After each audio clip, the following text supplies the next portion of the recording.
जय जय रघुवीर समर्थ. मित्रांनो, आज मी तुम्हाला एक गोष्ट सांगणार आहे जी कदाचित तुमचं आयुष्य बदलून टाकेल. जर तुम्ही सध्या अडचणीत असाल, जर तुमच्या प्रयत्नांना यश मिळत नसेल, जर तुम्हाला वाटत असेल की सगळे पुढे गेले आणि मी मागे राहिलो, तर हा संदेश फक्त तुमच्यासाठी आहे. स्वामी समर्थ आज तुम्हाला सांगत आहेत, तू हरलेला नाहीस, फक्त तुझी वेळ आलेली नाही. स्वतःला हरलेला समजू नकोस. मित्रांनो, आज अनेक लोक स्वतःची तुलना दुसऱ्यांशी करतात. तो यशस्वी झाला, त्याच्याकडे पैसा आला, त्याचं घर झालं, त्याचा व्यवसाय वाढला आणि मग ते स्वतःकडे पाहतात, माझ्याकडे काय आहे, मी अजून इथेच का आहे. पण स्वामी सांगतात, प्रत्येकाचं घड्याळ वेगळं असतं, प्रत्येकाची वेळ वेगळी असते. एका शेतकऱ्याने बी पेरलं, दुसऱ्या दिवशी त्याला फळ मिळालं का? नाही. एका आठवड्यात मिळालं का? नाही. त्याने संयम ठेवला, पाणी दिलं, काळजी घेतली आणि योग्य वेळ आल्यावर पीक आलं. तसंच आयुष्य आहे. आज तू जे प्रयत्न करतो आहेस त्याचं फळ उद्या किंवा परवा नाही मिळालं तरी निराश होऊ नकोस. स्वामी समर्थ आपल्या भक्तांची परीक्षा घेतात, कारण जे सहज मिळतं त्याची किंमत राहत नाही.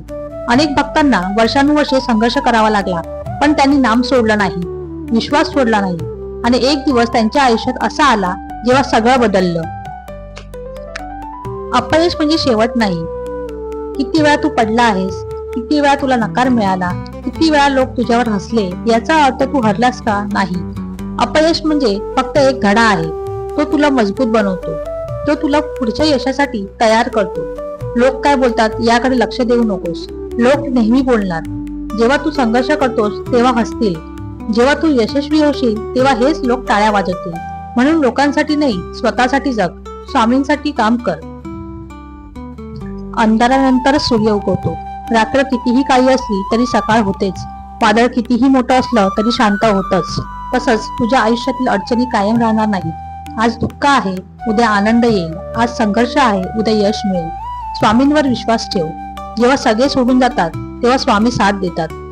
जेव्हा सगळे दरवाजे बंद होतात तेव्हा स्वामी नवीन दरवाजे उघडतात. जेव्हा कुणीच समजून घेत नाही तेव्हा स्वामी मनातील वेदना ओळखतात. म्हणून नामस्मरण सोडू नकोस. आज एक वचन दे. आज स्वतःला वचन दे, मी हार मानणार नाही, मी प्रयत्न थांबवणार नाही, मी स्वामींवरील विश्वास कमी होऊ देणार नाही, कारण मला माहित आहे माझी वेळ येणार आहे. मित्रांनो, जर आज तुमच्या डोळ्यात अश्रू असतील तर लक्षात ठेवा, स्वामी ते पाहत आहेत. जर आज तुमच्या मनात वेदना असतील तर स्वामी त्या जाणतात. जर आज तुम्हाला वाटत असेल की मी हारलो, तर हा विचार आत्ताच सोडून द्या, कारण तू हारलेला नाहीस, फक्त तुझी वेळ आलेली नाही. स्वामी समर्थ तुमच्यासाठी काहीतरी मोठं लिहित आहेत. फक्त श्रद्धा ठेवा, नामस्मरण करा आणि चालत राहा. एक दिवस असा येईल जेव्हा तू मागे वळून पाहशील आणि म्हणशील, स्वामी, वाट पाहणंच योग्य होतं.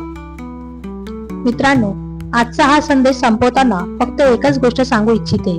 जर आज तुमच्या आयुष्यात संघर्ष असेल, जर प्रयत्न करूनही यश मिळत नसेल, जर लोकांनी तुम्हाला कमी लेखलं असेल, तर निराश होऊ नका, कारण स्वामी समर्थांचा दरबार उशिरा न्याय देईल, पण अन्याय कधीच होऊ देणार नाही. आज तुमची परीक्षा सुरू आहे, उद्या तुमची वेळ सुरू होईल. म्हणून स्वतःवर विश्वास ठेवा, स्वामींच्या नामावर विश्वास ठेवा आणि चालत राहा, कारण तुम्ही हरलेले नाही. फक्त स्वामींनी तुमच्यासाठी योग्य वेळ ठरवलेली आहे. जेव्हा ती वेळ येईल तेव्हा तुमचं आयुष्य अशा प्रकारे बदलेल की आजचे सर्व दुःख, सर्व संघर्ष आणि सर्व प्रतीक्षा सार्थक वाटेल. चला, शेवटी सर्वजण मनापासून 3 वेळा श्री स्वामी समर्थ, श्री स्वामी समर्थ, श्री स्वामी समर्थ म्हणूया. व्हिडिओ आवडला असेल तर लाईक करा, शेअर करा आणि चॅनलला सबस्क्राईब करायला विसरू नका. कमेंट मध्ये नक्की लिहा, माझी वेळ येणारच. श्री स्वामी समर्थ.